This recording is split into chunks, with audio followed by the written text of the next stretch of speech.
Maka saudara-saudariku di dalam nama Yesus Kristus, salam kita semuanya. Mari kita kembali belajar firman kebenaran Allah. Mari semakin taat menunduk diri kepada Tuhan, mengucap syukur kepada Allah.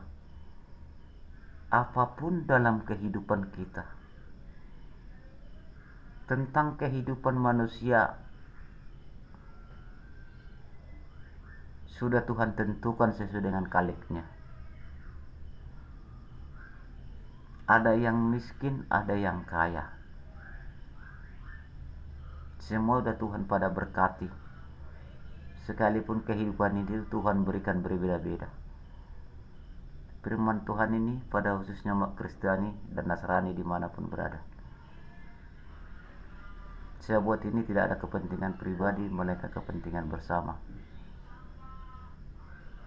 Bagi kita semua umat Kristiani dimanapun berada, mari kita saling memahami, saling belajar dalam firman kebenaran Allah.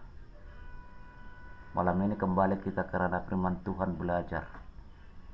Tuhan pesankan kita kepada semua yang percaya kepada Yesus Kristus, yang percaya di dalam firman kebenaran Allah. Tuhan memesankan pada malam ini kita belajar firman-Nya tentang mengenai doa. Tentang mengenai doa, saudara-saudari. Sebab itu firman Tuhan berkata, berdoalah dengan nama Roh Kudus.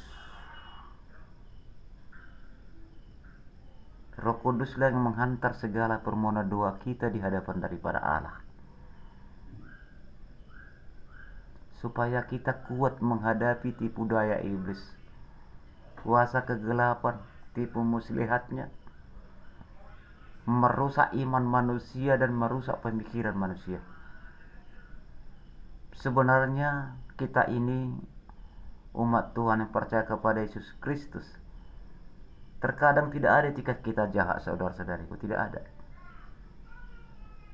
Kenapa? Karena Tuhan menciptakan kita serupa dengan gambar Allah. Bahkan Roh Allah sendiri Dia embuskan ke tubuh manusia supaya menjadi anak daripada Allah. Jadi manusia itu sebenarnya tidak ada etikat-etikat jahat, tidak. Tetapi dengan terjadinya terkadang kita menjadi jatuh seperti itu karena iman kita lemah, dipengaruhi kuasa kegelapan, tipu daya iblis, tipu muslihat yang sangat mengerikan, perbuatan kuasa kegelapan. Maka malam ini Tuhan berkata tentang naungan doa, bagaimana kita berdoa kepada Tuhan.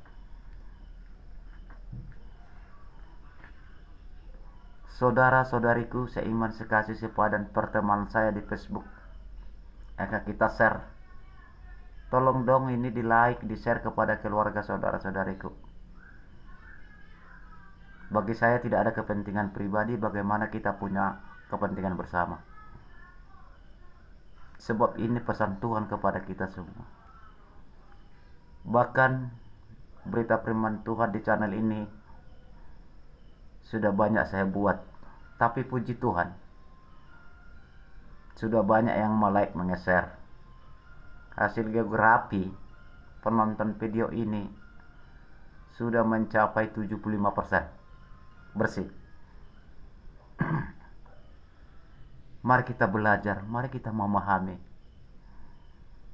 Menjelang hari-hari terakhir, menjelang akhir zaman, semuanya dalam firman Tuhan sudah Tuhan ingatkan, supaya kita tetap waspada dan berjaga-jaga. Jangan kita pikirkan perilaku kita jahat,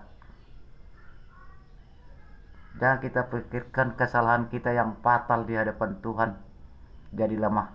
Tapi belajarlah datang menunduk diri kepada Tuhan, supaya Tuhan tobatkan kita semua dengan naungan kuasa Roh Kudus-Nya. Firman Tuhan berkata, seseorang pun kamu, tidak ada yang sempurna, dan tidak ada yang luput segala kekurangan dan kesalahan melainkan dosa. Itu kata firman. Tapi belajarlah dengan firman kebenaranku menuju jalan pertobatan. Percayalah dengan nama Roh Kudus yang sudah Tuhan uraikan di tubuh kita. Maka firman Tuhan berkata bahwa tubuh kita adalah baik daripada Allah yang dimiliki oleh kuasa Roh Kudus. Maka malam ini kembali kita belajar, Tuhan ingatkan, ini tentang peran dalam doa, supaya kita tidak salah. Bagaimana Tuhan punya cara menyikapi naungan doa kita. Jangan asal berdoa. Ada doa yang tidak Tuhan jawab. Ada doa yang Tuhan jawab. Bagi orang mengerti berdoa kepada Tuhan. Kalau kita berdoa secara badani lahiriah, secara kepintaran kita belum tentu Tuhan jawab doa kita. Terhalang di angkasa. Karena roh penghalang di angkasa menghalangi doa manusia ada. Roh si jahat. Tidak sampai di hadapan daripada Allah. Tapi firman Tuhan berkata, berdoalah kamu dengan nama Roh Kudus. Roh Kuduslah mengantar segala doa kita dan mengundang hadirat daripada Allah. Sehingga segala jawaban ibadah dan doa kita, pribadi lepas pribadi maupun dalam kebersamaan, Tuhan jawab. Coba saudara-saudariku, tuluskan hati kita dimanapun saudara-saudariku. Coba. Tapi saudara-saudariku, percayakan Roh Kudus di dalam tubuhmu di saat bersempuh di hadapan daripada Allah. Apa yang Anda katakan pasti Tuhan jawab. Karena Roh Kudus membimbing mendewaskan kita datang menyembah Tuhan. Itu saudara, percayalah. Maka di dalam Tuhan ini belajar demi belajar, berusaha dengan rendah hati di hadapan Tuhan maupun di hadapan sesama. Jangan ada menyombongkan diri. Maupun pelayan Tuhan, maupun hamba Tuhan, maupun pemberita Injil, maupun sidang jamaah, maupun domba Allah. Itu pesan Tuhan. Hendaklah rendah hati.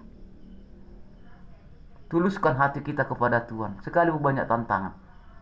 Tetapi kalau sudah Tuhan Allah berkata menjelang hari-hari terakhir, menjelang akhir zaman, bahwa Tuhan Allah Yesus Kristus sudah mencurahkan Roh Kudus di tubuh kita, di pemikiran kita, sudah menjadi milik Allah. Maka Tuhan Allah berkata bahwa tubuhmu adalah baik daripada Allah, yang dimiliki Roh Kudus daripada Tuhan. Artinya Roh Allah yang kudus,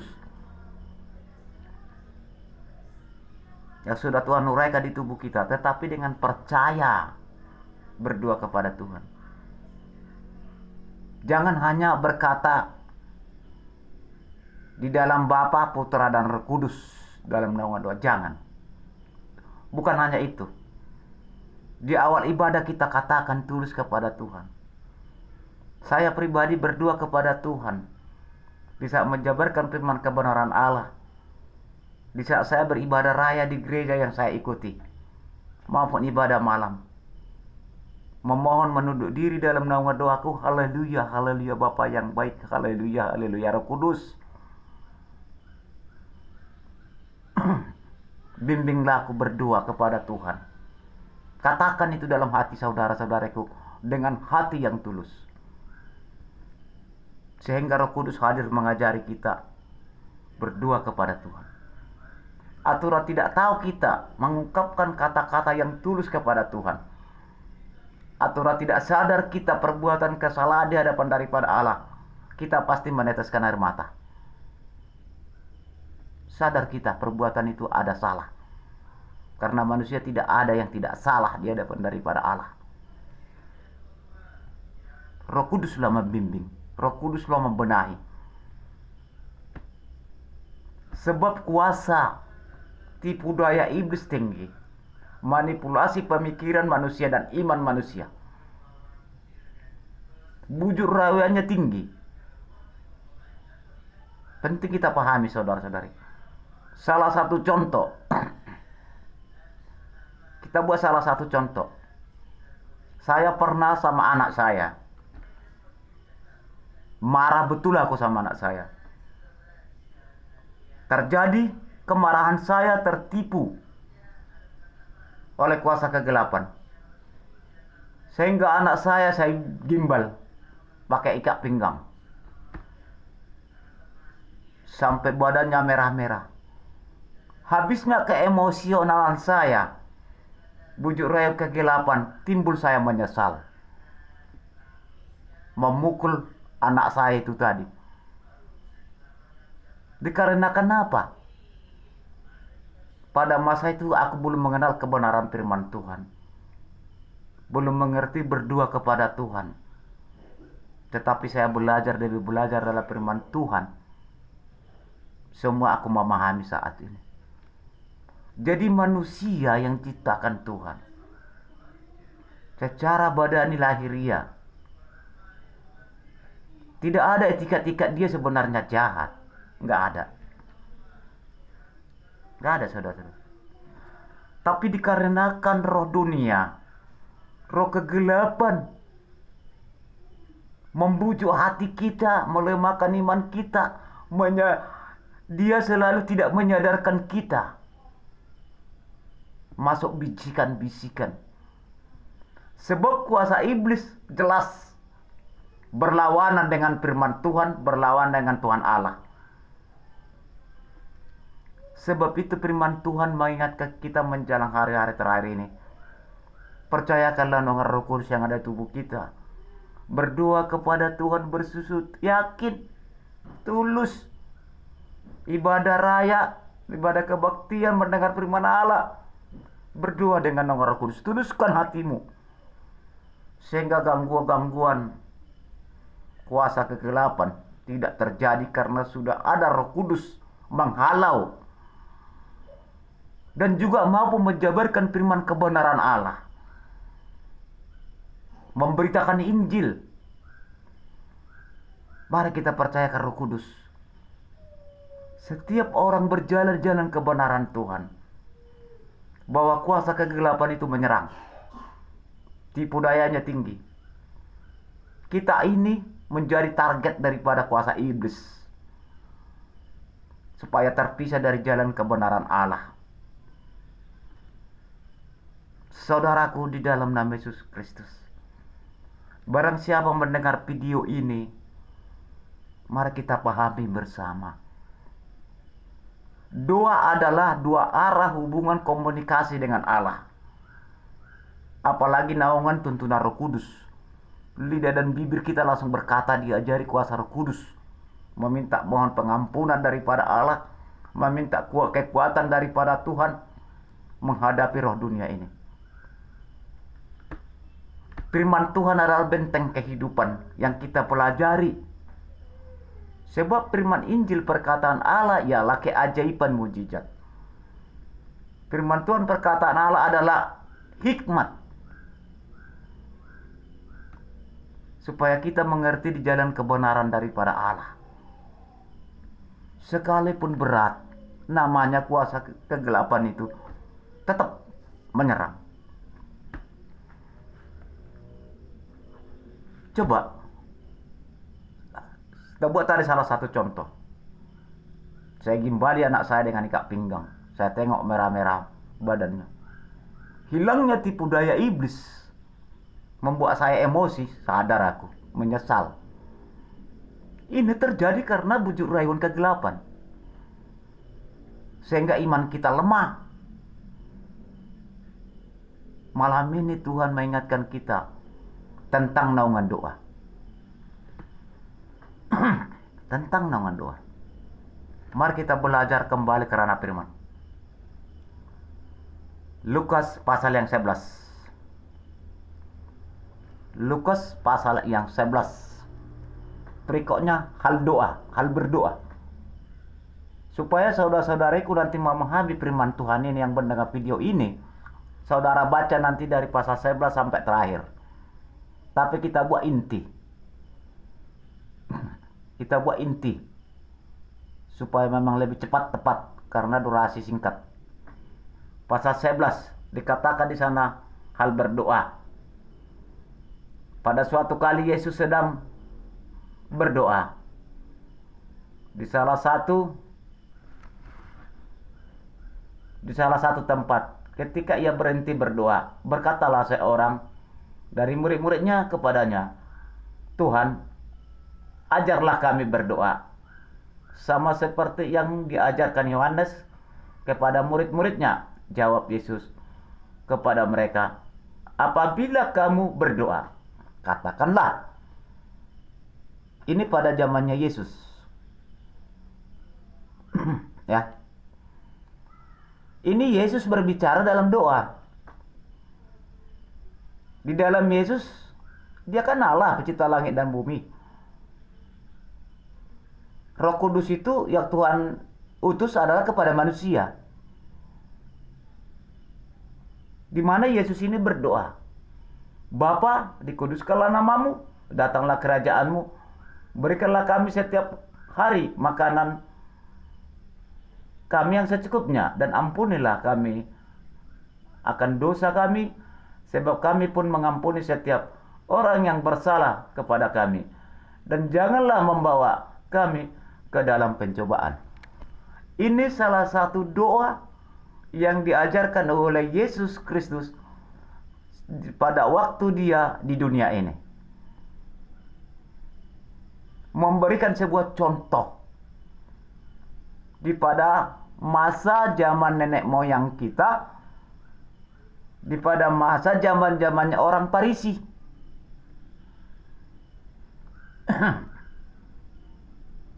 Tuhan mengajarkan kita berdoa seperti itu.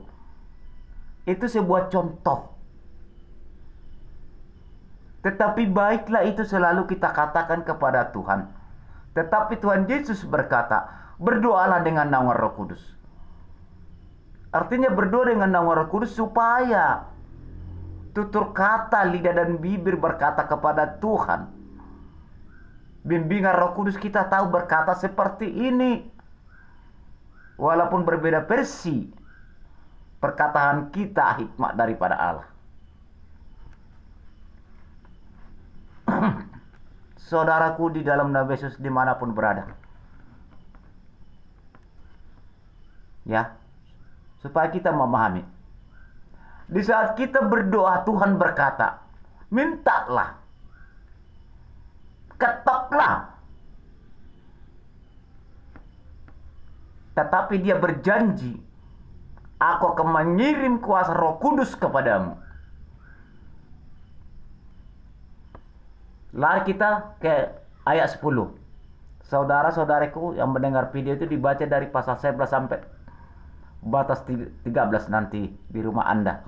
Kita mengambil intinya. Karena ini hikmat yang berbicara. Bukan hikmat dunia, ini hikmat dari surga.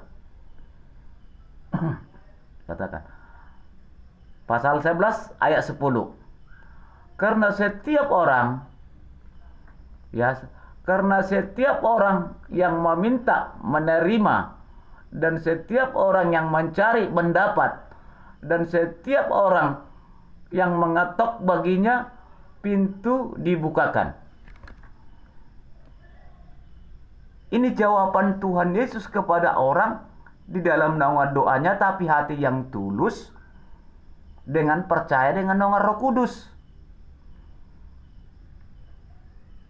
Banyak kemungkinan di antara kita meminta dalam naungan doa ingin kaya. Tuhan tidak mengizinkan itu. Tetapi mintalah berkat daripada Allah. Enggak usah pun kita datang kepada Tuhan, enggak usah pun kita datang kepada firman kebenaran. Tuhan berikan makan kok manusia ini. Burung aja dikasih makan. Sudah pernyataan Tuhan itu bagi umat yang dia ciptakan. Tetapi ada beberapa kriteria perjanjian Tuhan. Sehingga kita berdoa, sehingga Tuhan jawab, sehingga kita diurapi. Dikatakan tadi ayat 10, karena setiap orang yang meminta menerima, dan setiap orang yang mencari mendapat, dan setiap orang yang mengetuk baginya pintu dibukakan. Ayat 11 mengatakan, Bapa manakah di antara kamu jika anaknya meminta ikan, daripadanya ikan diberikan ular, kepada anaknya itu ganti ikan. Ini pernyataan firman. Jawaban daripada Yesus supaya kita memahami dalam naungan doa. Apakah mungkin Bapa kita yang melahirkan kita di dunia ini? Apa Bapa kita memberikan kita minta ikan akan dikasih kalajengking? Nggak mungkin. Apalagi Tuhan kita Yesus Kristus. Jadi firman Tuhan mengingatkan kita bagaimana cara berdoa kepada Tuhan, supaya Tuhan jawab, Tuhan sikapi dengan naungan Roh Kudus. Nanti ada itu tertulis, saudara-saudariku. Dimanapun saudara-saudariku yang menonton video ini. Ayat 11 mengatakan, Bapa manakah di antara kamu jika anaknya meminta ikan, dan padanya akan memberikan ular kepada anaknya itu ganti ikan? Kan nggak mungkin. Bapak kita sendiri pun kita minta, pasti kita minta ikan, nggak mungkin Tuhan Bapak kita sendiri memberikan ikan ular. Bagaimana?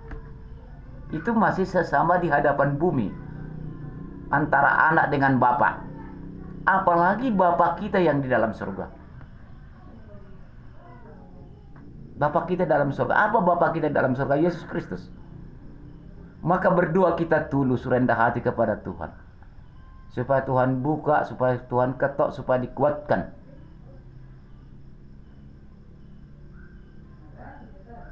Ayat 11 mengatakan, Bapa manakah di antara kamu jika anaknya meminta ikan, dan padanya akan memberikan ular, kepada anaknya itu ganti ikan? Atau jika ia meminta telur, akan memberikan kepadanya kalajengking?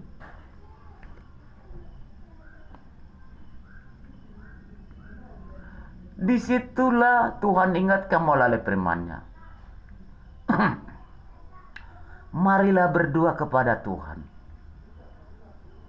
Apa jawaban-jawaban doa kita oleh Tuhan? Hati yang tulus, percayakan dengan naungan Roh Kudus menuntun kita, maupun menjabarkan firman kebenaran Allah, maupun dalam kalangan naungan doa ibadah raya, mendengar firman Tuhan, supaya kita dapat menghadapi tipu daya iblis, bujuk rayuan kegelapan. Kemungkinan di antara kita secara manusia. Manusia itu sebenarnya tidak ada tiketnya jahat. Tidak ada. Tak ada tiket manusia jahat. Tetapi karena disurupi oleh kuasa kegelapan, ditipulasi iblis, menghancurkan iman orang, menghancurkan pemikiran manusia, sehingga jatuh, timbul kejahatan. Karena kita lemah iman kita. Kemungkinan firman ini sudah banyak pendeta-pendeta menjabarkan ini, sehingga kadang kita lemah iman kita. Maka Tuhan berkata, waspadalah, berdoalah dengan naungan Roh Kudus, apalagi menjelang hari-hari terakhir dan menjelang akhir zaman. Bahasa kuasa tipu daya iblis saat ini semakin tinggi, saudara-saudara itu. Ayat 12 mengatakan, atau jika ia meminta telur, akan memberikan kepadanya kalajengking. Tidak mungkin Tuhan Yesus memberikan itu kepada kita sementara kita sudah naungan roh kudus, kita berdoa kepada Tuhan. Kan tidak mungkin kalah jengking dikasih. Sedangkan Bapak kita sendiri, saya susah-susahnya hidup. Tidak mau mungkin Bapak kita sendiri berbuat itu. Apa mau seorang Bapak memberikan begitu kepada anaknya? Saya rasa tidak. Semiskin apapun, apalagi Tuhan Yesus Kristus. Kenapa Bapak di atas Bapak? Apa pengertian Bapa di atas Bapa? Bahwa Bapa manusia adalah Tuhan Allah Yesus Kristus. Sebagai Bapa manusia di kalangan bumi ini, karena dipersatukan antara perempuan dengan laki-laki menjadi satu tubuh di dalam tubuh Kristus, akan dikarunia dengan atau dianugerahi anak. Sehingga si anak itu mengatakan itu menjadi bapaknya. Tetapi namun terbatas dalam golongan semuanya dalam firman Tuhan berkata, Bapa kita di dalam surga adalah Yesus Kristus. Karena dialah menciptakan kita di bawah kolong langit dan di atas bumi ini. Maka belajar kita dengan nama Roh Kudus berdua bentuk apapun, belajar firman kebenaran apapun.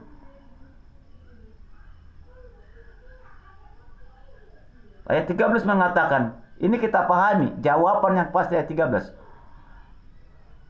Jadi jika kamu yang jahat, jadi jika kamu yang jahat tahu memberi pemberian yang baik,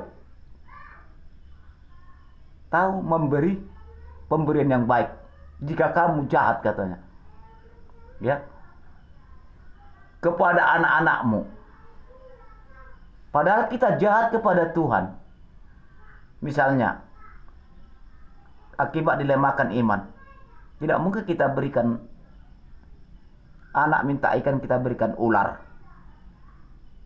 Anak minta telur, nggak mungkin diberikan kalajengking. Apalagi Tuhan Yesus Kristus.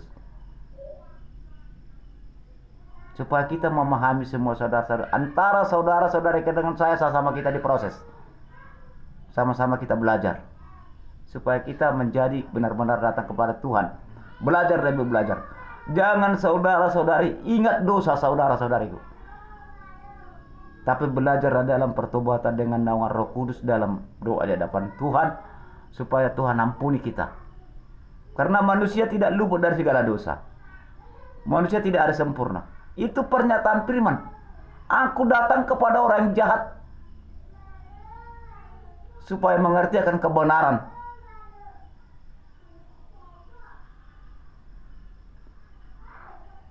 Itu firman Tuhan berkata. Tetapi juga firman Tuhan berkata, orang benar itu cepat doanya diterima Tuhan. Artinya orang jahat itu Tuhan tangkap di jalan kebenaran jadi orang benar.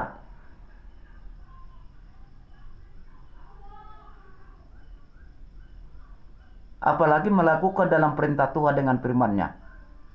Maka orang jahat itu dibenarkan Tuhan jadi orang benar. Maka firman Tuhan berkata, aku datang kepada orang jahat. Tetapi Tuhan jama orang jahat itu mengerti jalan kebenaran jadi orang benar. Jadi jangan takut karena perbuatan dosa kita begitu jahatnya selama ini. Mari datang menunduk diri kepada Tuhan. Kalau kita sudah orang benar, hanya tinggal melakukan, berdoa kepada Tuhan, belajar firman Tuhan,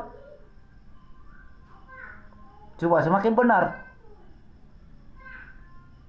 Dan mari kita doakan orang-orang yang masih jauh daripada Allah, supaya Tuhan jamah karya tangannya bekerja dengan nama Roh Kudusnya.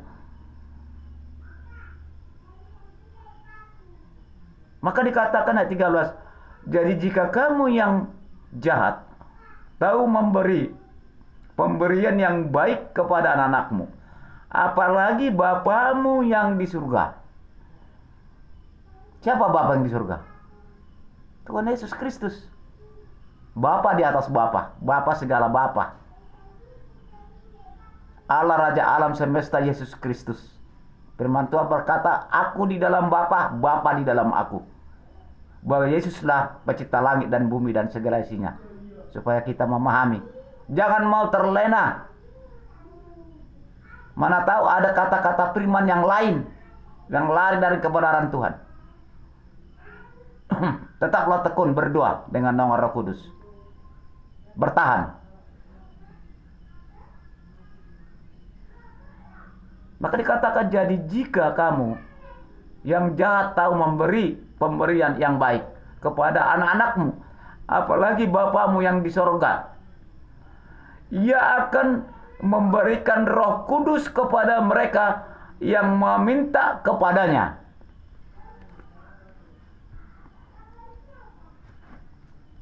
Maka berdoa kita dengan nama Roh Kudus. Kalau kita sudah menyadari ada Roh Kudus, Tuhan hanya tinggal menjawab. Dikatakan tadi, aku akan mengutus Roh Kudus kepadanya. Sebelum kita mengenal kebenaran firman Tuhan, sebelum mengenal kita apa kinerja daripada Roh Kudus di dalam naungan doa dan ibadah keimanan manusia. Jadi saat ini menjelang hari-hari terakhir, bahwa Roh Kudus sudah Tuhan uraikan di tubuh manusia. Karena daging dan tubuh kita baik daripada, hanya tinggal melakukan, saudara-saudariku.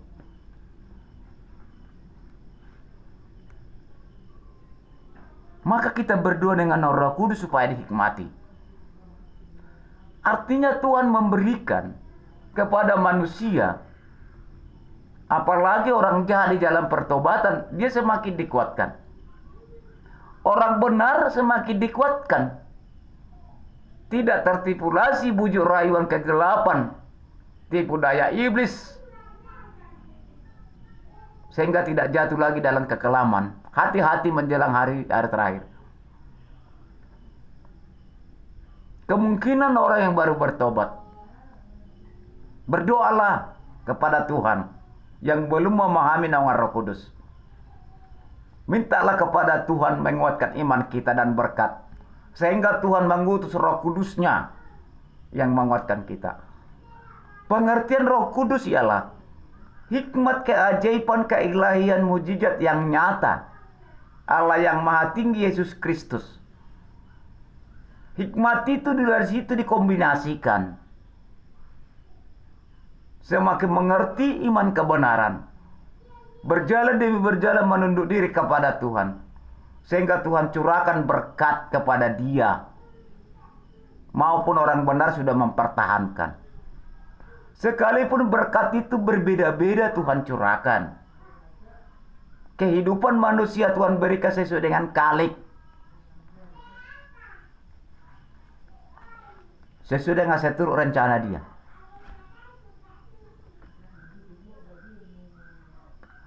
Sebab itu Tuhan memberikan, ada yang kaya, ada yang sederhana, ada yang susah. Karena firman Tuhan, saling mengasihilah kamu di antara sesama, saling menolonglah kamu di antara kesusahan. Sebab itu Tuhan Allah Yesus Kristus, umat-umat percaya kepada Yesus, tidak mau memberikan semua kaya. Kalau kaya semua kesombongan, bawa lupa dalam Tuhan. Harus ada yang miskin, ada yang susah. Harus ada yang tidak beriman, ada yang beriman. Supaya beriman mendoakan yang tidak beriman. Itu, mari belajar bersama-sama. Saudara-saudara, dengan saya sama tahap belajar kita ini semua. Sekalipun tantangan, banyak rintangan. Rintangan itu mengakui banyak kok. Saya pribadi aja banyak tantangan saya. Tapi mari belajar. Ini kehendak Tuhan bagi kita semua. Maka kita berdoa kepada Tuhan. Percayakan, berlutut tulus. Katakan dalam hati kita, haleluya, haleluya Bapa yang baik, haleluya, haleluya Roh Kudus. Ajari aku berdoa kepada Tuhan. Dewasakan aku, kuatkan aku. Terlebih dahulu ungkapkan, bila penting terbuka di dalam perkumpulan keibadahan, maupun di gereja, maupun di kebaktian malam.